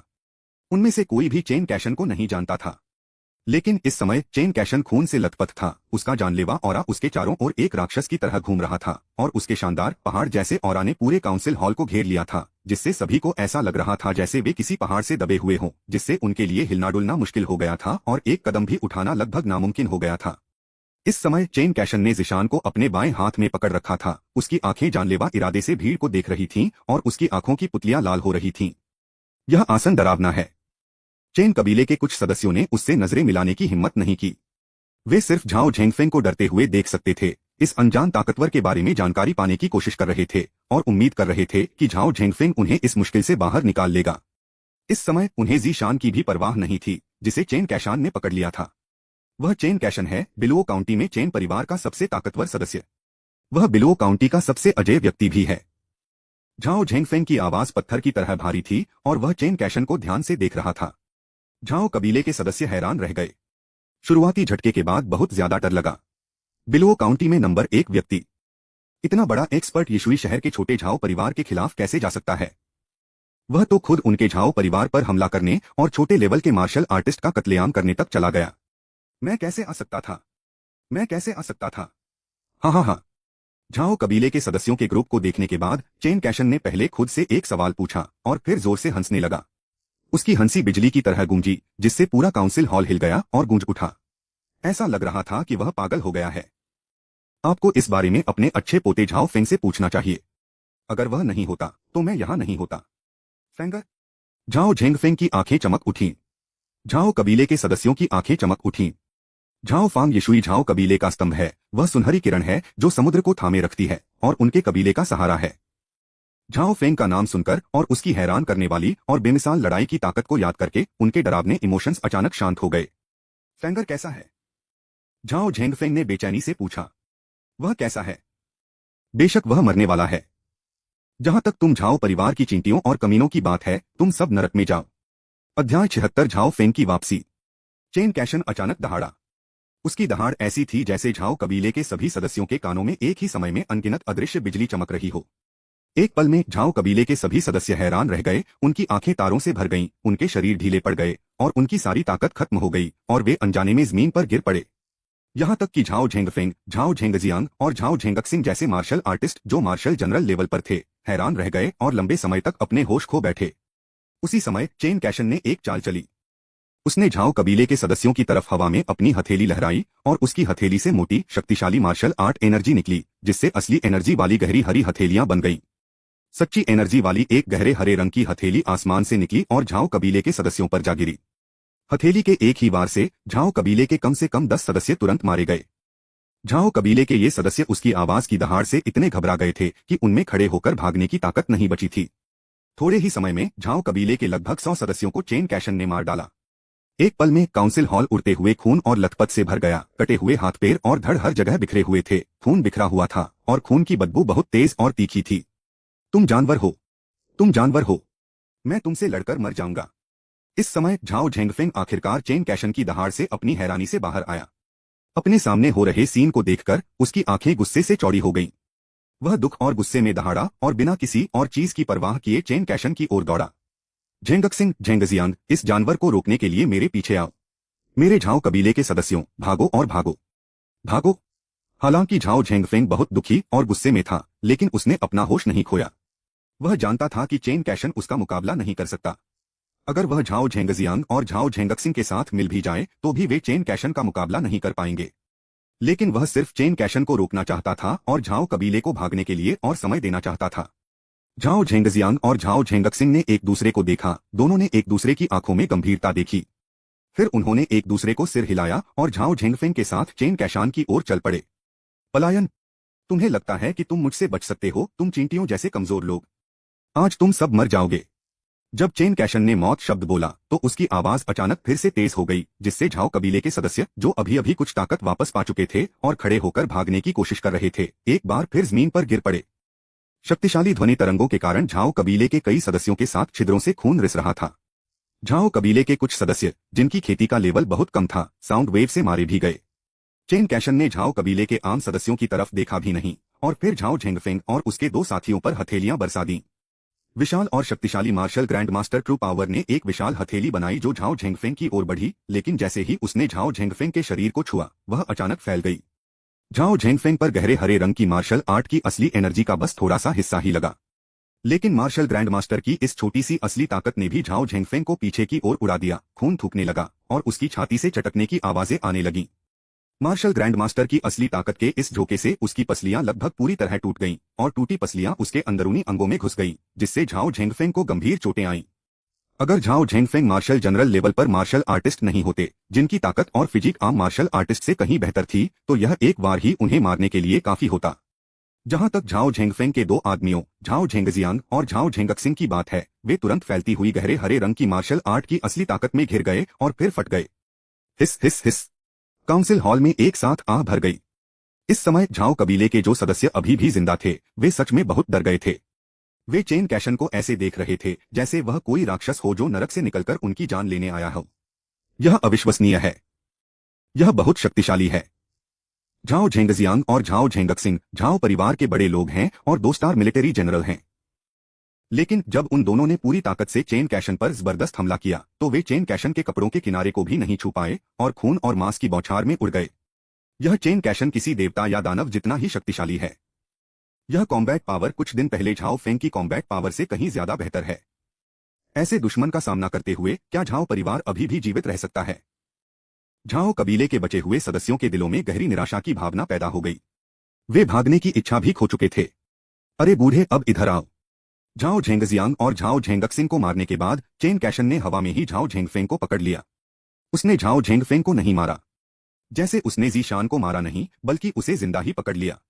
वह जानता था कि यीशुई में झाओ कबीले के सभी सदस्यों में से झाओ फेंग को झाओ झेंगफेंग और जिशान की सबसे ज्यादा परवाह थी।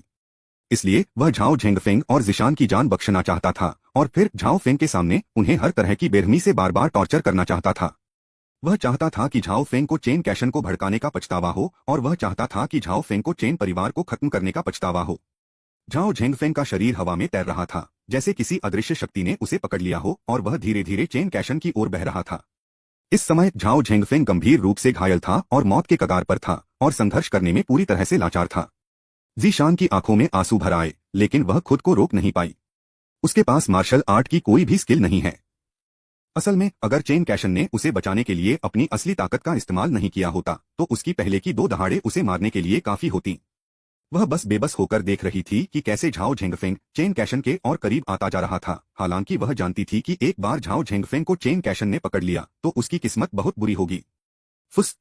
जैसे ही झाओ झेंगफेंग चेन कैशन से 10 फीट से भी कम दूरी पर था, अचानक एक तेज आवाज सुनाई दी। लगभग उसी समय काउंसिल हॉल में अचानक एक लाल तलवार जैसी चमक दिखाई दी जो सीधे चेन कैशन की ओर बढ़ रही थी। लाल तलवार की एनर्जी बिजली की चमक जितनी तेज थी, लेकिन ऐसा लग रहा था कि उसमें कोई पावर नहीं है, बिल्कुल एक आम लाल रोशनी की किरण की तरह।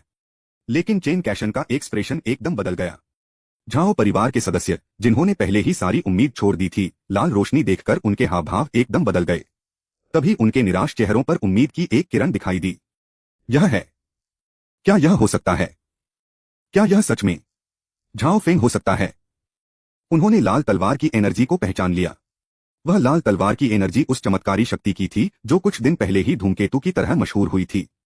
वह चमत्कारी योद्धा अपनी 10 रंगों वाली तलवार की एनर्जी के साथ आजादी से घूमता रहा, ऐसा दिखा रहा था कि कोई उसे हरा नहीं सकता। उसने अकेले ही हान परिवार को खत्म कर दिया और यिशुई शहर के मालिक की हवेली को उड़ा दिया। तब से वह प्रतिभाशाली यिशुई के पूरे झाओ वंश की रीढ़ बन गया है। जब तक वह चमत्कार है, यिशुई झाओ कबीले के सभी सदस्यों को पक्का विश्वास है कि उनके यिशुई झाओ कबीले का भविष्य बहुत शानदार होगा। उस प्रतिभाशाली व्यक्ति का नाम झाओ फेंग है। लाल रंग की तलवार की एनर्जी का दिखना बताता है कि झाओ फेंग शायद वापस आ गया है। झाओ फेंग की वापसी के साथ क्या यिशुई का झाओ कबीला उस रहस्यमयी ताकत से फिर से खत्म हो जाएगा? बिल्कुल नहीं, बिल्कुल नहीं। ज़ीशान के साथ साथ झाओ कबीले के बाकी सदस्यों के चेहरों पर उम्मीद की एक मजबूत किरण दिख रही थी। चैप्टर 77 चेन कैशन की हत्या। चेन कैशन के पास झाओ कबीले के बाकी सदस्यों के बदलते हाव भाव पर ध्यान देने का समय नहीं था। वह लाल तलवार की एनर्जी को ध्यान से देख रहा था। हालांकि लाल तलवार की एनर्जी में बहुत ज्यादा ताकत नहीं थी, लेकिन चेन कैशन अपनी तेज नजर से यह आसानी से देख सकता था कि इसमें अपनी पूरी ताकत और खतरनाक ताकत थी। सबसे बड़ी आवाज शांत होती है, सबसे बड़ा रूप बिना आकार का होता है, सबसे डरावने हमले अक्सर ऐसे ही होते हैं जिनमें धुएं या आग का कोई निशान नहीं होता। उस छोटे बदमाश की अटैक पावर कुछ ही घंटों में दूसरे लेवल तक कैसे बढ़ गई? दिल में शक के साथ चेन कैशन ने अपनी हथेली से अपनी ओर आ रही लाल तलवार की एनर्जी पर वार किया। उसकी हथेली घने गहरे हरे रंग की मार्शल आर्ट की असली एनर्जी से घिरी हुई थी, जिससे बहुत ज्यादा ताकत निकली, जिससे आसपास की हवा में गड़गड़ाहट होने लगी। पूरे काउंसिल हॉल का माहौल और भी टेंशन भरा हो गया। हंसना। जैसे ही उनकी हथेलियां टकराईं, चेन कैशन की हथेली को घेरे हुए गहरे हरे रंग की मार्शल ग्रैंडमास्टर ट्रू पावर तुरंत लाल तलवार की एनर्जी से छेद गई। लाल तलवार की एनर्जी ने अपना मोमेंटम जारी रखा, सीधे चेन कैशन की हथेली में छेद कर दिया, जिससे उसके हाथ में अंगूठे के बराबर खूनी छेद हो गया, जिससे खून बहने लगा। यह कैसे संभव है? चेन कैशन की आंखें चौड़ी हो गईं, जिससे अविश्वास का भाव प्रकट हुआ। तभी अचानक चेन कैशन के सामने एक आकृति प्रकट हुई। तुम कमीने, मर जाओ! अचानक दिखाई देने वाली आकृति दहाड़ी और आकृति से सुनहरी ध्वनि तरंगों के छल्ले निकले जो चेन कैशन की ओर बढ़े। उसी समय वह आकृति चेन कैशन के दिल से टकरा गई। दहाड़ ऐसी थी जैसे पहाड़ों से कोई झरना गिर रहा हो। चेन कैशन की काबिलियत के बावजूद वह एक पल के लिए हैरान रह गया। जब तक उसने कुछ किया, अचानक दिखने वाली उस आकृति का हाथ उसके दिल से 1 इंच से भी कम दूर था। उस आदमी के हाथ के जोर से मारने से चेन कैशन का दिल धड़कना बंद हो गया, जिससे उसका चेहरा उसी पल में लाल हो गया। चेन कैशन बहुत डर गया। अगर हथेली का वह वार उसकी छाती पर पड़ता तो शायद उसका दिल टूट जाता। वह हथेली के वार से बचने के लिए जल्दी से पीछे हट गया और उसे रोकने के लिए एक मुक्का भी मारा। उसके जल्दी से पीछे हटने और मुक्के मारने से उसका बैलेंस थोड़ा बिगड़ गया। दूसरी तरफ जिस हथेली से वह आदमी चेन कैशन की छाती पर वार करने वाला था, उसने अचानक दिशा बदल ली और सीधे ज़ीशान की तरफ बढ़ गया, जिसे चेन कैशन ने पकड़ लिया। तुम कमीने, तुम्हारी हिम्मत कैसे हुई? इस समय तक चेन कैशन को आखिरकार समझ आ गया था कि उसके दिल पर हमला एक चाल थी, उसका असली इरादा ज़ीशान को बचाना था। लेकिन वह पहले ही अपना बैलेंस खो चुका था और ज़ीशान को वापस खींचने की जल्दबाजी में बहुत देर हो चुकी थी। वह आकृति बहुत तेज थी, इतनी तेज कि अपनी नजर से भी वह उसे मुश्किल से देख पा रहा था। पलक झपकते ही ज़ीशान को उस आकृति ने छीन लिया। ज़ीशान को छीनने के बाद वह आकृति तुरंत पीछे हट गई और झाओ झेंगफेंग के पास पहुंचकर रुक गई। यह केवल इस समय था कि झाओ कबीले के बाकी सदस्य ज़ीशान और गंभीर रूप से घायल झाओ झेंगफेंग के साथ मानवता का चेहरा साफ साफ देख पाए। यंग मास्टर फेंग, यह सच में यंग मास्टर फेंग है। यंग मास्टर फेंग वापस आ गया है। हमारा झाओ परिवार बच गया है। इस समय झाओ कबीले के इन बचे हुए सदस्यों के चेहरों पर उम्मीद तेज उत्साह में बदल गई। हालांकि झाओ फेंग और चेन कैशन की हरकतें इतनी तेज थीं कि वे साफ साफ नहीं देख पा रहे थे। हालांकि वे साफ साफ देख सकते थे कि चेन कैशन के हाथ से खून बह रहा था, और वे यह भी देख सकते थे कि झाओ फेंग ने जीशान को चेन कैशन से वापस छीन लिया था। इस नतीजे से साफ पता चलता है कि दोनों में से कौन बेहतर है। झाओ फेंग का पलड़ा साफ तौर पर भारी था। यंग मास्टर, आप आखिरकार वापस आ गए। जीशान झाओ फेंग के पास खड़ी थी, कसकर उसका हाथ पकड़े हुए। उसकी आंखों में जो आंसू भर आए थे वे आखिरकार बह निकले। रो मत जीशान, यह छोटे मालिक की गलती है। वह देर से वापस आया और तुम्हें परेशान किया। झाओ का दिल टूट गया। हालांकि उसने राहत की सांस भी ली। खुशकिस्मती से वह समय पर लौट आया। अगर वह थोड़ा और धीमा होता तो जीशान और उसके दादा झाओ झेंगफेंग का बुरा हाल हो सकता था। उसने धीरे से जीशान का हाथ थपथपाया, फिर तुरंत नीचे झुका और अपने बचे हुए कुछ 100 सुप्रीम कॉइन्स से डिवाइन मार्शल सुप्रीम सिस्टम की दुकान से झाओ झेंगफेंग के लिए एक हीलिंग पिल खरीदी। दादाजी, मुझे देर हो गई। मुझे अफसोस है कि आपको परेशानी हुई। झाओ झेंगफेंग का पीला चेहरा और उसके साथ छेदों से बहता खून देखकर झाओ फेंग को राहत और गुस्सा दोनों महसूस हुए। फेंग रख, चेन कैशन को मार डालो।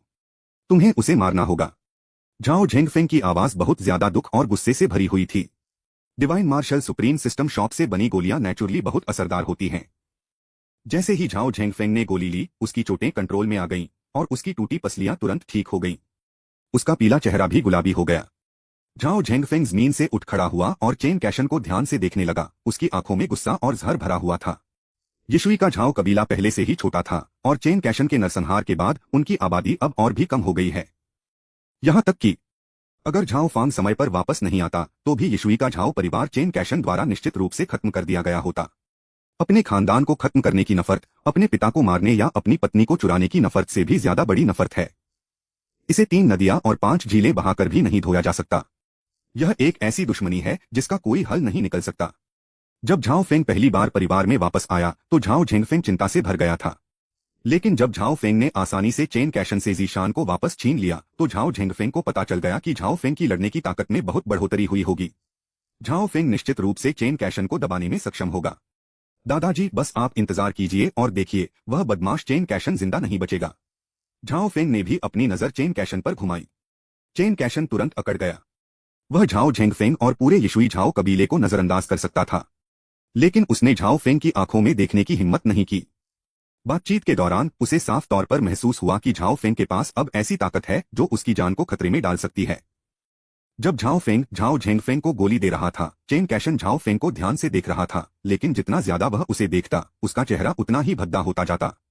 आप सच में मार्शल ग्रैंडमास्टर के दायरे में आगे बढ़ गए। चेन कैशन की आवाज दबी हुई, कड़वी, जलन भरी और डर से भरी हुई थी। उन्हें बिलो काउंटी में नंबर 1 जीनियस के तौर पर जाना जाता था, लेकिन 9 स्टार मार्शल किंग से 1 स्टार मार्शल ग्रैंडमास्टर बनने में उन्हें पूरे 3 साल लग गए। लेकिन झाओ फेंग, धत तेरे की, कुछ घंटे पहले तक तो वह सिर्फ 9 स्टार मार्शल किंग था।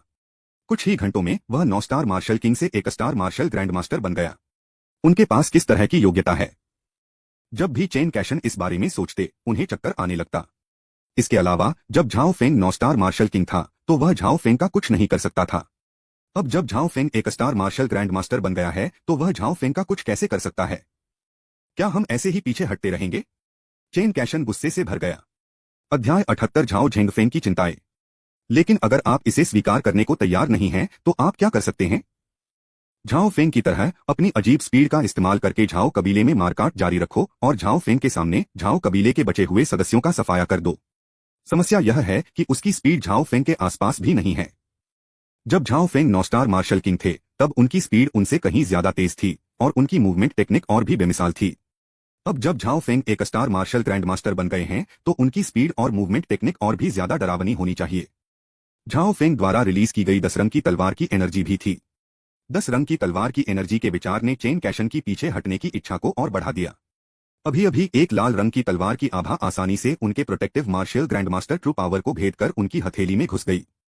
वह उस विनाशकारी शक्ति का सामना नहीं कर सका। तुम छोटे कमीने, तुम बेरहम हो, लेकिन मैं तुम्हें जाने नहीं दूंगा। तुम और तुम्हारा यिशुई झाओ कबीला आखिरकार मैं खत्म कर दूंगा। तुम छोटे बदमाश, बस इंतजार करो। चेन कैशन ने फैसला कर लिया था। कुछ कड़वी बात कहने के बाद वह मुड़ा